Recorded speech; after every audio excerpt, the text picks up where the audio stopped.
guys, I'm back. I've been incredibly busy with life, it happens. But I've been wanting to do this flow for like a week now, so here we go. It is a tabletop, like you're on your hands and knees.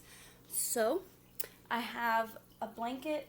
You can put it at whatever height or cushion you would need, like if you're for your knees on the floor, if being just on the floor is uncomfortable for you.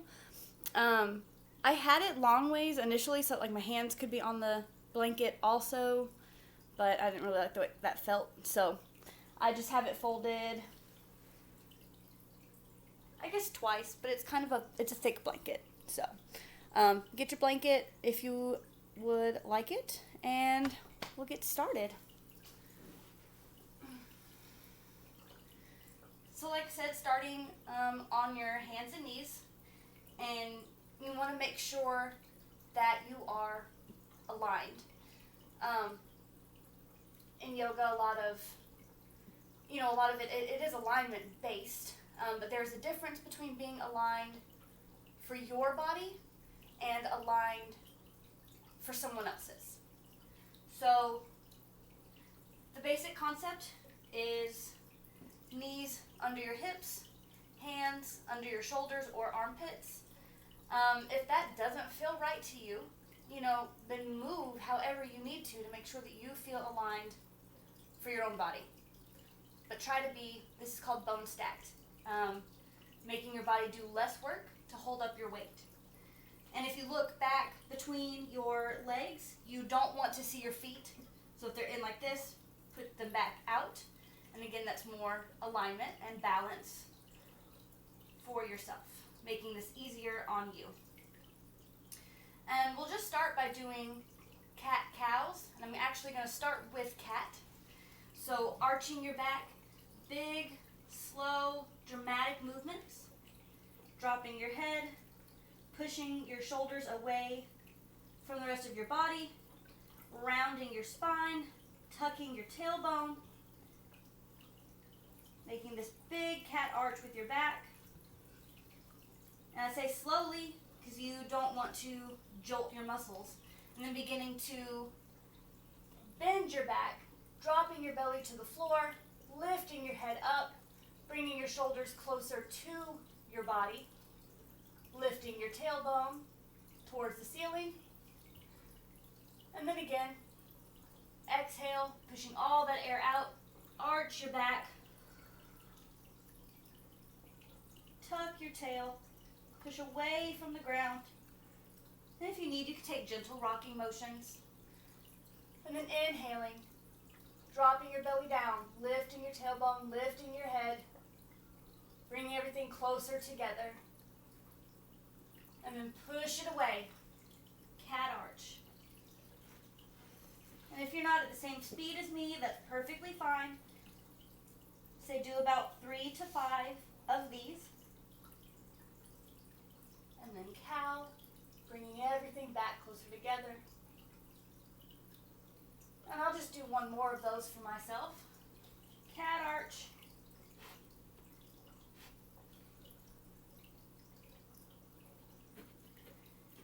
And cow.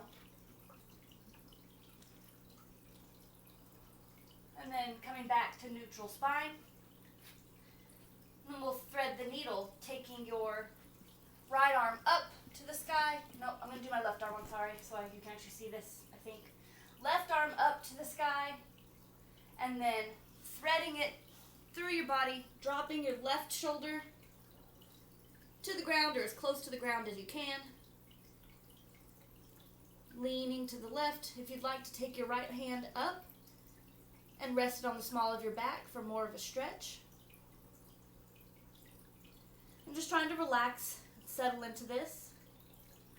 I know I tend to strain to hold myself up, but if you just relax into it.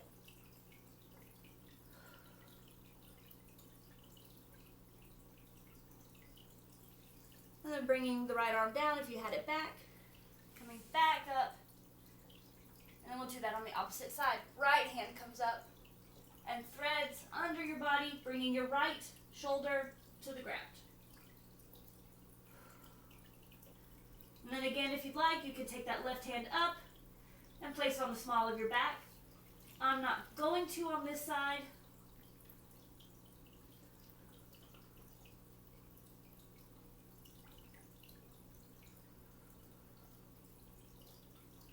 And then coming back up to tabletop. Then extend your right leg out to the side with the bottom of your foot resting, if you can. And again, we'll bring your hands to the left of your mat, creating a side stretch along this right side of your body.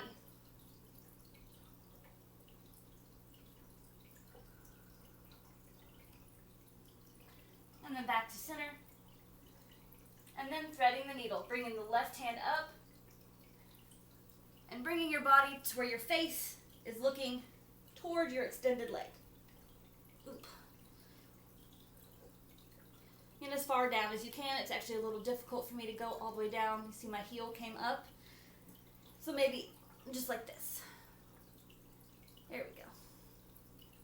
Made a slight adjustment to align myself in this position.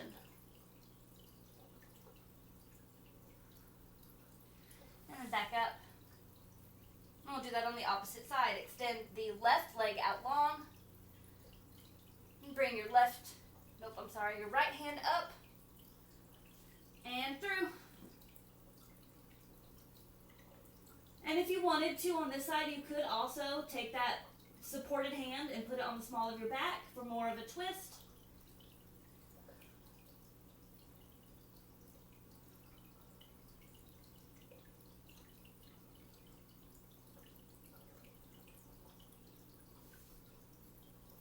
And then back to center.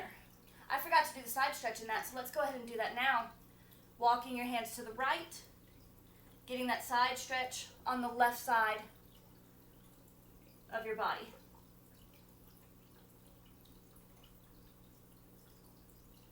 And back to center. Again, finding that alignment. We'll do cat-cows again. When you take cat, just rock yourself gently back.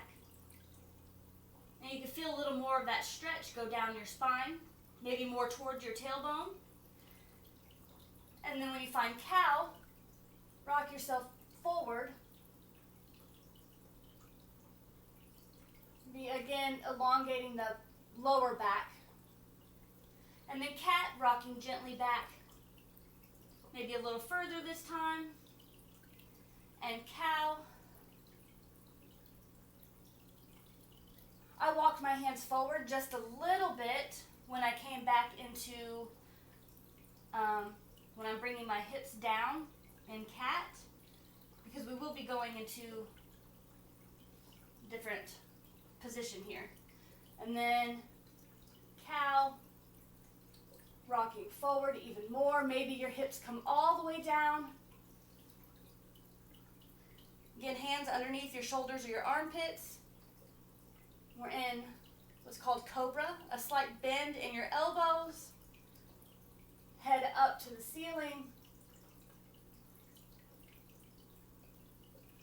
and then lifting your hips, making that cat shape, rocking all the way back into child's position. Your hips on your heels or as close to your heels as possible.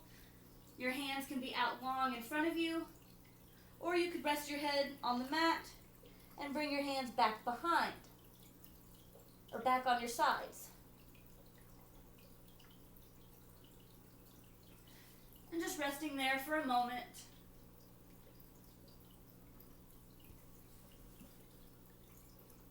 And then bringing your hands back out in front of you. Back to tabletop, tuck your toes, and find down dog. Oop, already got a pop. You can walk your dog, bending one leg, bending one knee, and then the other. Pushing all of this energy back towards your hips, lifting your hips up and back.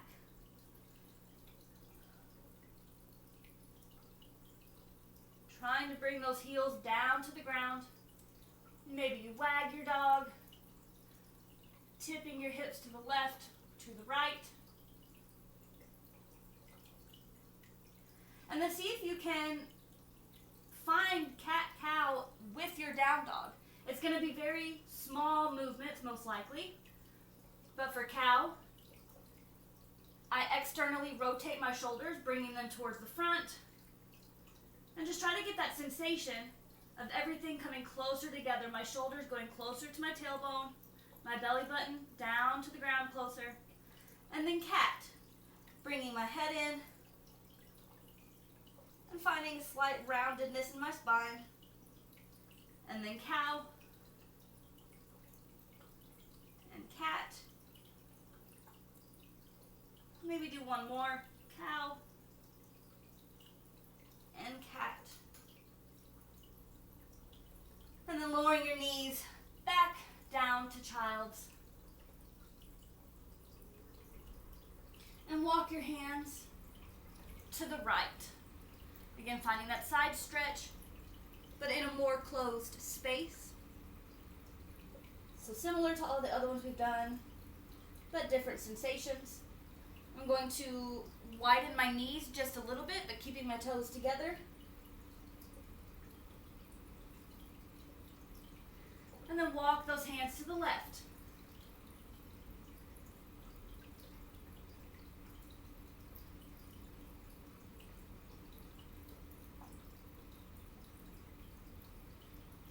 And then back to center.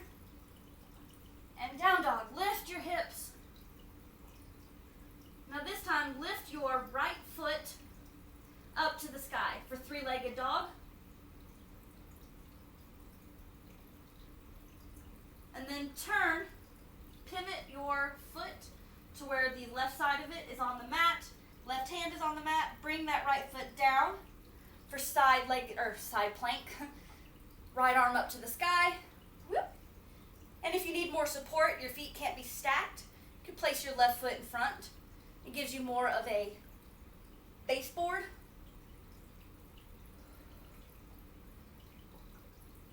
And using that core support, bring your belly button to your spine. And then back to three-legged dog. And bring your right knee into your chest for a crunch, rounding your spine. And bring that foot back to the ground. And we'll do that on the opposite side. Left foot up to the sky. And then turning that foot to where the right side is on the ground. Right hand on the ground, left hand comes up. Again, if you need that baseboard, placing your foot to make your base a little wider. Belly button to spine.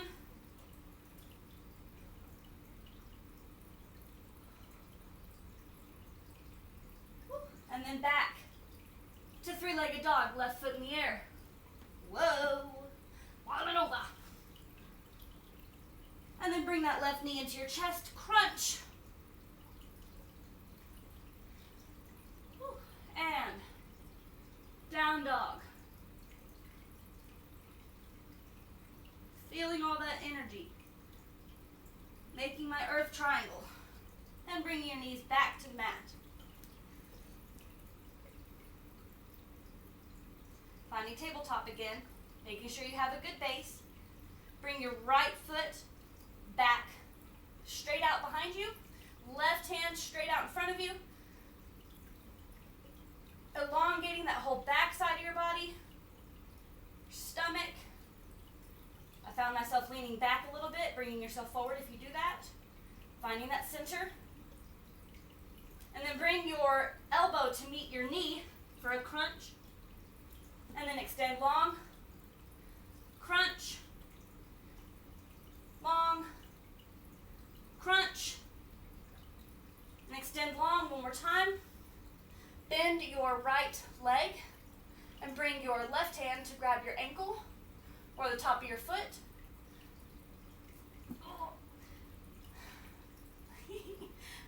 I don't quite know what you would call it. I think if you watch or know, I don't even know, DDP or something, he called it bird dancer, so I'm not sure.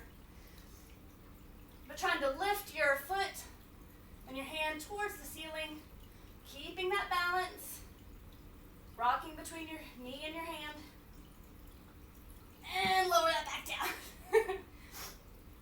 And then left leg straight back behind you, right arm comes out, making everything long, reaching, and then crunch, bring that knee and that elbow together as close as you can, and long, and crunch, long, crunch. I feel myself sweating. We're doing great. Long, maybe one more crunch.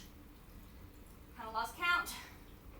And long, bending the left knee, bringing the right hand back to find it. If you can, if not, maybe do a couple more crunches. Trying to bring everything closer to the ceiling. Balancing between your hand and your knee, your foundation. Finding your alignment. And bring everything back down. And keeping your knees on the ground. You can lean your hips back just a little bit and begin to slide your hands out in front of you. Find melting heart. Trying to bring your chest and your shoulders all the way down to the ground. And if you can envision the way that you look in this shape, you look like a heartbeat line. I used to not like this shape very much, but now it's one of my favorites.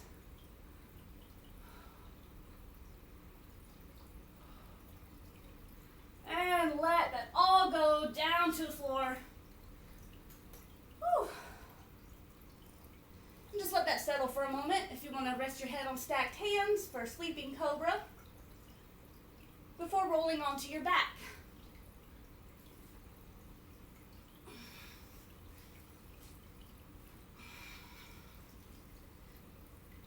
Lying on your back, hand back behind you, if they can.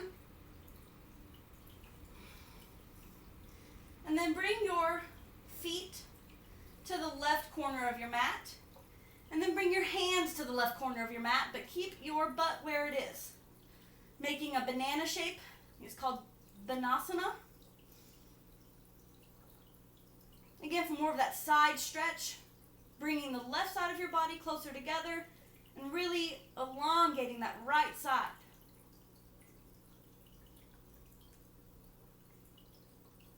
And then bring all of that back to center. And then on the opposite side, bring your feet to the right of your mat, your hands to the right corner. Breathing through this. Feel all kinds of goodness going on in my lower back, my mid back, my outer thigh, my lats, I believe. Yeah. Really need to study my anatomy again. Bring that back to center. And then bringing your right foot up, grabbing it with your left hand. Maybe you find your big toe. Maybe you find your shin. Then putting your hand on the outside of your leg, bring it across your body. And then bring, if you can, look to the right for another twist, extended side leg twist.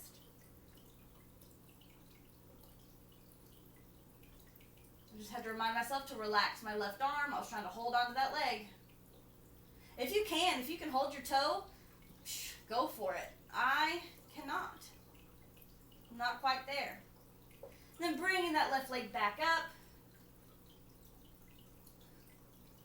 And just let it hang out for a moment.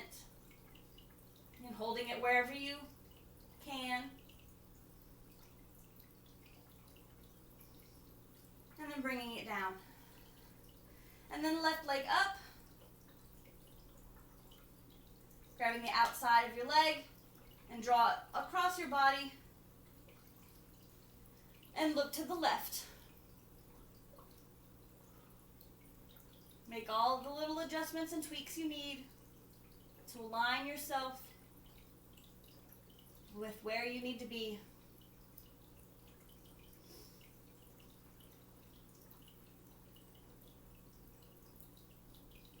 And then bring that left leg back up and letting it hang out for just a minute, letting that blood flow in the opposite direction.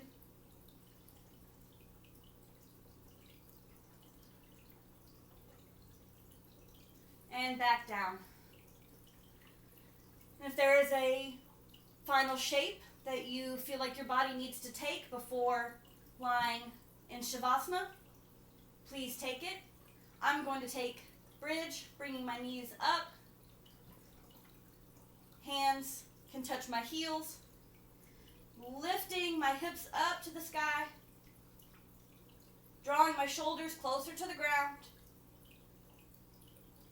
Belly button to spine. And then lowering all of that back down slowly and intentionally, trying to let every bit of my back, as much as it can, rest onto the mat. Pressing my heels slides me back just a little bit, but it allows my back to settle more closely and comfortably to the ground. And then bringing my feet out long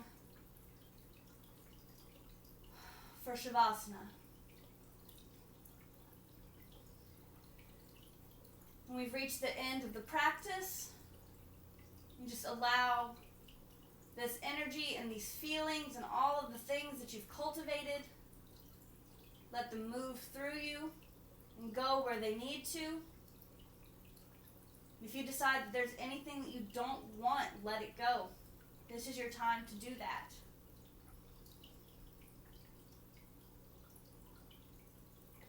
Of course, if this Shavasana is uncomfortable for you, please take whatever you need. You don't even have to be lying down. You could be in a seated meditation.